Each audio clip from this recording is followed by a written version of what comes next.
So I haven't made a video on this channel in like a really, hold on, let me look. Yeah, June 16th, 2020. It's July 2021 right now. Look, see, can you see that?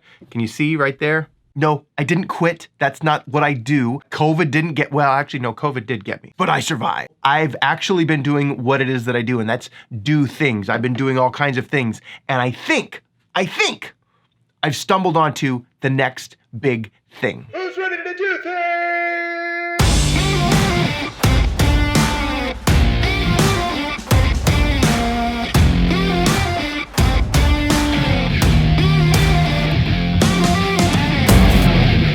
What is happening, people of the interwebs? Welcome back to the channel. I'm Todd Frazier, and this is the place where we stop waiting, start doing, we burn our plans, and we do things. And today, I am excited because I'm sharing with you what I think I've stumbled onto that is literally, it's the next big thing. I would bet, if I was a betting man, which I guess I kind of am, but I'm not, but if I was a betting man, I would bet this is what's next. This is the next big thing.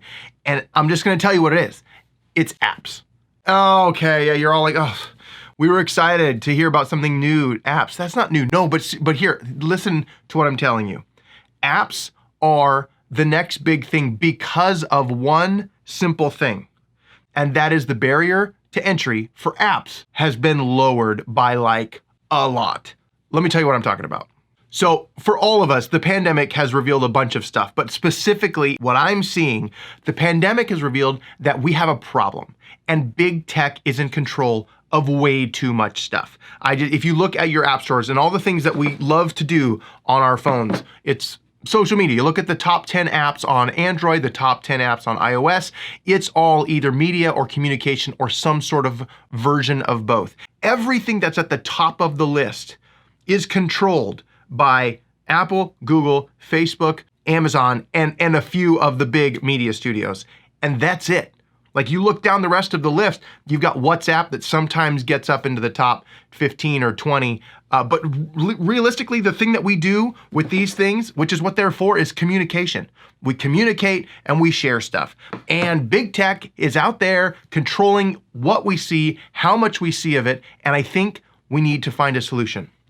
And that's where I think we have an opportunity. I see big tech being a problem. I see censorship happening. I see the algorithms changing and I'm not seeing what I want to see on my feeds. And so I just stopped kind of posting in general and started thinking, what is it that we need? We need something to counteract this. We need something where we can get back to what the internet was meant for, which is free flow of information. It took out the middleman and the middleman's back. The solution is a digital revolution. And something that I looked into that I just kind of stumbled upon was called no-code app building. No-code app building is similar to what Squarespace and Wix did to websites. No-code app building is doing to app builders. Now that we have these options where no-code is starting to become more mainstream, the reality is anybody that wants to make an app now can make an app. I've got 2 apps that are in the iOS App Store that are ready to be released. They're in the Google Play Store, and I've got multiple apps that are in demo versions on my phones. What this means is what I said earlier about Squarespace and Wix, what they did to websites. I don't know about you, but I've never paid for a website, and I've had a lot of them. And I've just built them myself. Started building a little bit in WordPress. I didn't have enough code information, so I broke a lot of things in there. And then Wix and Squarespace came out. I'm like, cool. I can just drag and drop and make it say what I want and put it there, and they give me templates, and it's awesome. I've made all of my own websites. I have not paid anybody to make websites. That's what I think is going to happen for these apps with no-code platforms to be able to build whatever kind of app. Now you're limited with some of the things that you can and can't do, but you can make very robust yet simple apps that are going to compete with the big tech people. You can make simple communication apps. You can make media apps that share with whatever media you want inside of the app, and it's all something that you can do yourself. I think this is gonna take back the internet. All right, so you're probably thinking to yourself now, if you've watched this far, you're like, what's the point? What am I getting here?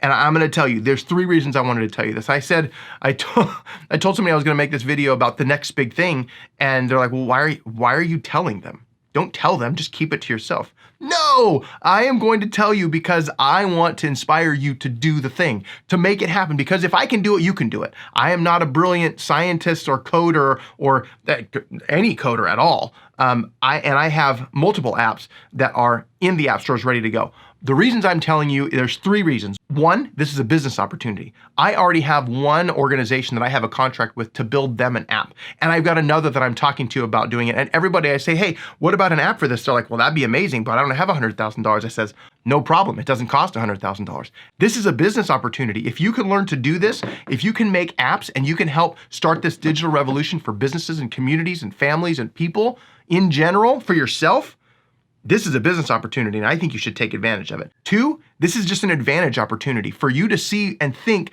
and know what's out there. To say, you know what, if this is coming in my business or in my community or in my organization or family or whatever, how does this relate to me? What are the things that I'm frustrated with big tech? What are the things that I'm frustrated with all of these apps that I use all the time that could be fixed or at least made better by some competition, by something where we've got not just one big thing, but we've got thousands of smaller miniature things. I think that there is a big advantage for creators, especially influencers with large audiences, to say, hey, instead of coming to my website, download my app and all my stuff's in there and you can communicate directly with me. It's a great opportunity. Text platforms have gotten huge, but texting is still very, very intimate. And for people to give up their phone number is, I think, another step. If you've engaged them in another smaller community, if you've funneled it down from big social media to a website or an app that was a perfect bolt-on to any website that you have, that builds the community even further. And then from there, you go down one more step and you get to the text.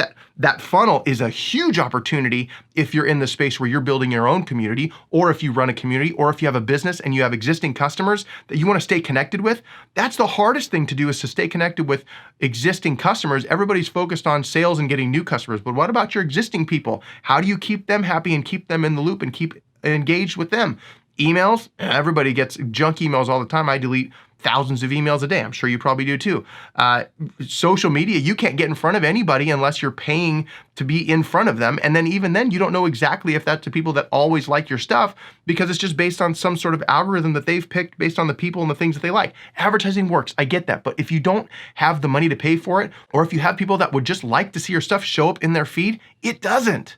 How do you fix that? You make your own platform and you have people come there. And third, I want to jumpstart the revolution. I think this is the next big thing. Everything that I'm looking at and everything that I'm experiencing and everybody I'm talking to is saying, this is awesome. How do I do this? I want to tell you guys so that you can tell everybody, and we can all jumpstart the revolution and we can start decentralizing this big tech problem that we have. Let's break it up. Let's make 1,000 Facebooks that everybody's specific group has their own app that they can communicate on.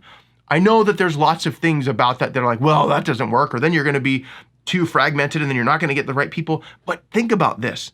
If we're talking Jerry Maguire and we're saying less clients, more attention. Now, I'm not going to just freak out. If we're saying less people, but more attention and deeper connection, that is going to make the world a difference. And we're all about communication. We want to share the stuff. We want to consume the media, and we want to be able to control how much or what we see. And the only way to do that is to start decentralizing big tech. And I think the way that's going to happen is with apps, and specifically it's because the bar to entry has been lowered, because you can now just build an app. You guys, this past year has been an opportunity. Have you taken advantage of it, or have you just let it slip by? Don't wait. You can still do it. There's still an opportunity. Take advantage of it right now. Stop waiting, start doing, burn your plans, do things, and I will see you in my next video.